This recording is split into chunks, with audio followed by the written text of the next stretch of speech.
మీరు ఎన్టీఆర్ గురించి మాట్లాడుతున్నారు కాబట్టి ప్రత్యేకంగా చెప్పుకోవాల్సింది ఏంటంటే కాంగ్రెస్ పాలనలో అప్పటిగా అంటే రైతులు అందరూ విసిగిపోయినప్పుడు మన తెలుగు వాళ్ళు రాజకీయాలు ఏర్పాటు చేయాలి, తెలుగు వాళ్ళు ఇందులో ముందుకెళ్లాలని చెప్పేసి ఉమ్మడి తెలంగాణ ఆంధ్ర రాష్ట్రం కలిసి ఉన్నప్పుడు ఇది మన తెలుగు అనే వర్డ్ తో యూజ్ చేశారు తప్ప ఇది మన ఆంధ్ర, ఇది మన తెలంగాణ అని చెప్పేసి ఎన్టీఆర్ చాలా పొరపాటు పడతారు. ఆంధ్ర రాష్ట్రం లోపల తెలంగాణను జత చేసినప్పటి 1956 1 నవంబర్ నాడు ఆంధ్ర రాష్ట్రం ఏర్పడినప్పటి నుంచి తెలంగాణ వాళ్ళల్లో ఒక అనుమానం ఉంది, మమ్మల్ని మోసం చేస్తాను. ఇవాళ ఎవడన్నా గణాంకాలు తీసుకోదలుచుకున్నారా? హైదరాబాద్లో ఉన్న సంపద ఎవరి చేతిలో ఉంది? హైదరాబాద్లో ఉన్న వ్యాపారాలు ఎవరి చేతిలో ఉన్నాయి? ఎవరు వ్యవహారాలు చేస్తున్నారు? తెలంగాణ వాళ్ళు గుడిసెలల్లో ఉన్నారు, ఆంధ్ర వాళ్ళు భవంతులలో ఉన్నారు, సకల సంపదలు అనుభవిస్తున్నారు. ఎంతమంది తెలంగాణలో ఆంధ్రాలో ఉన్నారు, అమరావతిలో ఉన్నారు, వైజాగ్లో ఉన్నారు, ఇంకెక్కడన్నా ఉన్నారు. తన్ని తరిమేస్తారు. చదువుకోవడం అంటే మీకే డబ్బులు ఇవ్వడము, మీరు పెట్టిన విద్యా సంస్థలో లక్షలు ఇవాళ ఇక్కడ తెలంగాణలో ఉంటున్నారంటే తెలంగాణని ఆంధ్ర వాళ్ళు అభివృద్ధి చేస్తున్నట్టు కదా. చీచి అభివృద్ధి దోచుకుంటున్నారు. అభివృద్ధి లేదు, దుబ్బలేదు. ఇప్పుడు మీరు మీ ఆంధ్ర విద్యా సంస్థలన్నీ ఉన్నాయి, తెలంగాణ వాళ్ళ విద్యా సంస్థలు మొత్తం కంప్లీట్ గా నామరూపాలు ఎక్కడ వేస్తున్నారు. ఎవరు రెంట్ కట్టమా? మీరు చారాన కడుతున్నారు, బారాన లాభం సాధిస్తున్నారు. ఒక్కొక్కళ్ళ ఫీజులు ఎంత? ఇవాళ ప్రైమరీ ఎడ్యుకేషన్ మొత్తం చెరబట్టిందే ఆంధ్ర విద్యా సంస్థలు. ప్రాథమిక విద్య అనేది ఏమైనా ఉందా? చైతన్య, నారాయణ, గౌతమి, అది ఇది తప్ప తెలంగాణలో ఒక్క విద్యా సంస్థను ఎదగనిచ్చినారా? అసలు ఏమన్నా తెలంగాణలో ఏదన్నా అభివృద్ధి సాగనిచ్చినారా? ఎంత పక్షపాతం అమ్మా! అంటే ఒకటేంది, మళ్ళీ తెలంగాణ వాళ్ళల్లో ఆ వైషమ్యము అనే భావన రానివ్వద్దు, ఆ రకంగామైనటువంటి ఆలోచన రావద్దు. ఏమని, అరే ఈ ఆంధ్ర వాళ్ళు మేము తెలంగాణ ఏర్పడినాక కూడా మా నెత్తి మీద కూర్చొని ఊరేగుతున్నారు అనే భావన రానివ్వకుండా ఉండాల్సిన బాధ్యత ఆంధ్ర రాజకీయ నాయకులది, ఆంధ్ర బిజినెస్ వాళ్ళది. కాబట్టి ఉన్నదానికి లేని దానికి వాళ్ళు పొరపాటు, వాళ్ళు తప్పుడు అంచనాలు వేసుకున్నారు. ప్రొఫెసర్ నాగేశ్వర ఏదో బడిపంతులు వేసుకొని పోదాం ఏమవుతుంది అని అనుకున్నారు. కానీ ఆయనే అది కాదమ్మా. ఇప్పుడు నాదెళ్ల మనోహర్ కొంత మర్యాద గల వ్యక్తి, కొంత పద్ధతి ప్రకారంగా ఉంటాడు, కొంత సంస్కారంగా రాజకీయాలు చేస్తాడు. కాబట్టి నాదెళ్ల మనోహర్ అనే ఒక వ్యక్తి చేసినటువంటి అభ్యర్థన మేరకు మీరు అది వాపస్ తీసుకుంటే బాగుంటుంది అని నేను సలహా ఇస్తున్నాను అని అన్నప్పుడు ఆయన కూడా హుందాతనంగా ఆ వ్యాఖ్యల్ని వాపస్ తీసుకున్నాడు. ఆ ఇష్యూ అక్కడ క్లోజ్ ఎందుకు చేయలేదు? ఎందుకు పవన్ కళ్యాణ్కి ఇప్పుడు తెలిసిందా? ఏది తన వెల్ విషర్స్, తన ఫ్యాన్స్ అందరూ కేసులు పెడుతున్నారు, ప్రొఫెసర్ నాగేశ్వర్ను ట్రోల్ చేస్తున్నారు అనే సంగతి ఆయన ముందే కట్టడి చేసేది ఉండే. నథింగ్ డూయింగ్, అట్లా చేయొద్దు అని చెప్పేది ఉండే. అట్లెందుకు చెప్పలేదు? తర్వాత పెద్ద ఔదార్యం ప్రదర్శించినట్టు నేను వద్దన్నాను, నువ్వు వద్దంటే ఏంది, నువ్వు తీసుకుపోమ్మంటే ఏంది, నీతో అవుతుందా? ఏం పవన్ కళ్యాణ్ అంత పెద్ద మునగాడ? తెలంగాణకు వచ్చేసేసి తెలంగాణ మీద దాడి చేయగలిగినంత సత్తా సామర్థ్యం గలవాడా? అట్లనే అది ఎంత అహంకారంగా మాట్లాడినాడు. ఆయన ఏమన్నాడు, నేను చాలా ఇదిగా చెప్పినాను, నేను వేరే వాళ్ళ కష్ట సుఖాలలో ఎదగాలని అనుకోలేదు.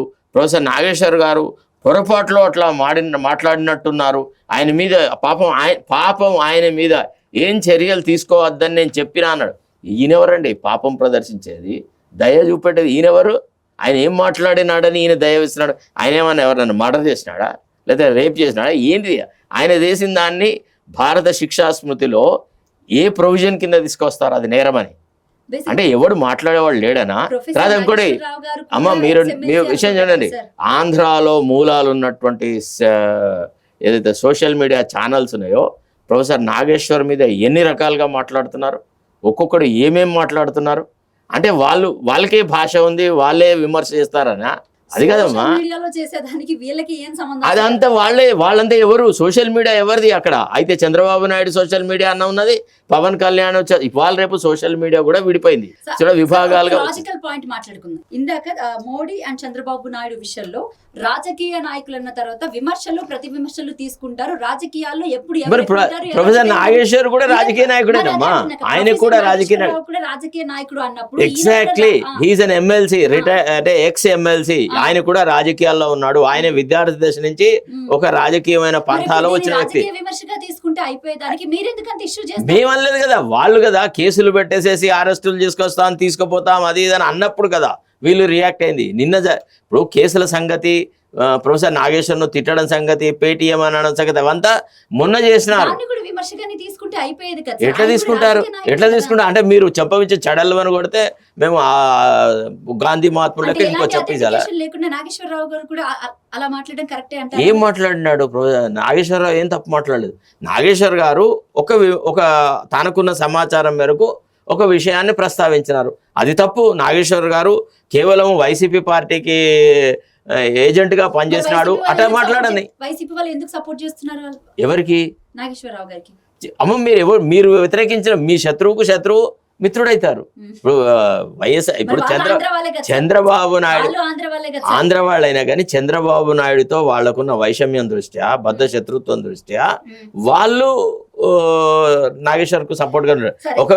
ఒకవేళ లోకేష్ గనక సోకాల్డ్ జర్నలిస్ట్ అని నాగేశ్వర్ని అనకపోయి ఉంటే ఈ వ్యవహారం జరగదు. మనం అడుగుతున్నాం. ఇప్పుడు మేము కూడా కొన్ని ప్రశ్నలు వేదలుచుకున్నాము. లోకేష్ యొక్క రాజకీయ పరిణితి ఎంత? ఏం రాజకీయం చేస్తాడు? ఏడ చదువుకున్నాడు? ఏంటిదండి? విలాసవంతమైన జీవితం గడిపినాడు. డబ్బున్నోళ్ళ అబ్బాయి కాబట్టి విదేశాల్లో చదువుకున్నాడు. ఆయనేం పెద్ద గొప్ప గుర్రాలు పడేసిన రాజకీయ పరిణిత ఏంటిది? ప్రాపడప్ చిల్డ్రన్. ఎట్లా అంటే ఒక తోటలో పెట్టిన మొక్క బాగా ఎరువులు వేసి టైంకు నీళ్లు పోస్తే ఎదుగుతున్నాడు అంతే. ఆయన వచ్చేసేసి అసలు జనజీవన స్రవంతిలో కష్టపడి పోరాట యోధులను అవమానపరిచేలాగా మాట్లాడితే ఎట్లా? అసలు నాగేశ్వర్కి ఉన్న లోకేష్కి ఏమైనా పోలిక ఉందా? Professor Nageshwar started his career as a student leader.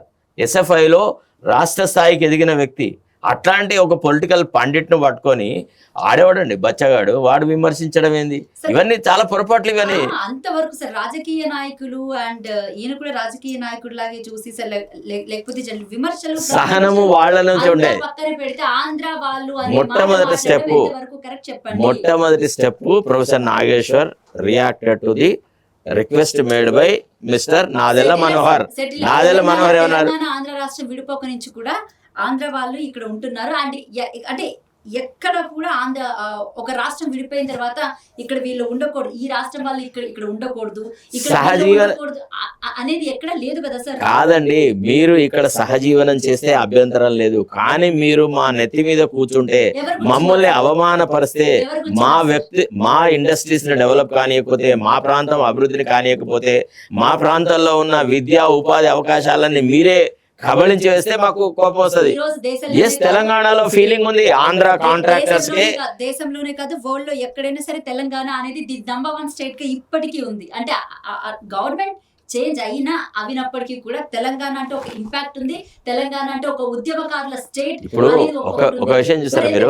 Insecurity మీకు? మాకు ఇన్సెక్యూరిటీ ఉందమ్మా, మేము చాలా బలంగా ఉన్నాం. మేము కరెక్ట్ కాదు కదా సార్. ఒకటి మాత్రం జ్ఞాపకంచుకోవాలి, మీరు ఒక చెంప వెంచి కొడితే ఇంకో చెంప అందించే సహనము తెలంగాణ వాళ్ళకు లేదు, ఉండదు.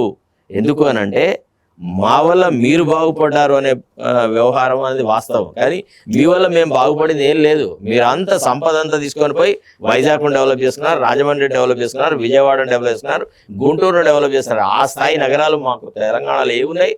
1956లో ఏర్పడిన తర్వాత మీరు తెలంగాణను ఎట్లా ఉంచాలో ఘటనే ఉంచినారు. తర్వాత భూములన్నీ కబ్జా పెట్టినారు.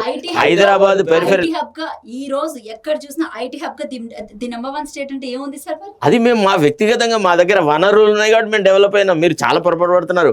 16 ఏళ్ల వయసు వచ్చిన పిల్లవాడికి మీసాలు ఆటోమేటిక్గా వస్తాయి. అదేదో తండ్రి దయ తల్లి దయ అని మీరు చెప్పుకుంటున్నారు అంతే తప్ప మీ వల్ల తెలంగాణ ఎదిగింది అనేది మీరు చేస్తున్న ఒక దుష్ప్రచారం, అంతకంటే ఎక్కువ ఏం లేదు. ఇప్పుడు అమరావతి చాలా బ్రహ్మాండమైన నగరం అయింది కదా. మరి ప్రతి వారాంతానికి ఎందుకు వస్తున్నారు లోకేష్ బాబు, చంద్రబాబు నాయుడు? ఆదివారం అయితే హైదరాబాద్లో ఎందుకు వాలిపోతున్నారట? ఎందుకు అక్కడ ఉండలేకపోతున్నారు? అంటే వాళ్ళ ప్రాధాన్యత లేదా? కాదండి, వాళ్ళు తెలంగాణ రాజకీయాలను శాసిస్తున్నారా లేదా? రేవంత్ రెడ్డిని పెట్టుకొని అది కాదు తిడుతున్నాం కదా రేవంత్ రెడ్డిని. రేవంత్ రెడ్డిని ఎవ్వరు ముద్దు పెట్టుకోవట్లేదు. రేవంత్ రెడ్డిని కూడా ఖచ్చితంగా విమర్శిస్తున్నాము. రేవంత్ రెడ్డి ఆంధ్ర వాళ్ళ తొత్తు అంటున్నాము. రేవంత్ రెడ్డి తెలంగాణ ద్రోహి అని కూడా రేవంత్ రెడ్డిని అంటున్నాం మేము. కానీ మా మీద రేవంత్ రెడ్డి కేసు పెట్టే ధైర్యం చేయట్లేదే. మరి ఈ మాట అన్నందుకు, తెలంగాణ ద్రోహి అన్నందుకు కూడా మేము 100 ఉదాహరణలు చూపెట్టగలం. ఆయన చేసిన వ్యవహారాలు చూపెట్టగలం. ఎక్కడో ఉన్న ఆంధ్ర ఇరిగేషన్ సెక్రటరీ తీసుకొచ్చి ఇక్కడ ఇరిగేషన్ అడ్వైజర్గా పెట్టుకున్నాడు. తిడతాం మనం డెఫినెట్లీ. మా ప్రాంతాల్లో లేరా తెలుగు వాళ్ళు? ఎందుకు రిటైర్డ్ వాళ్ళందరినీ తీసుకొచ్చి అవకాశాలు కల్పించారు? డెఫినెట్లీ క్రిటిసైజ్ చేస్తాం. రేవంత్ రెడ్డిని క్రిటిసైజ్ చేస్తాం, చంద్రబాబు నాయుడుని క్రిటిసైజ్ చేస్తాం, పవన్ కళ్యాణ్ని క్రిటిసైజ్ చేస్తాం, లోకేష్ బాబుని క్రిటిసైజ్ చేస్తాం. కుటుంబ పాలన అనే ఒక వ్యవస్థను డెఫినెట్లీ క్రిటిసైజ్ చేస్తాం.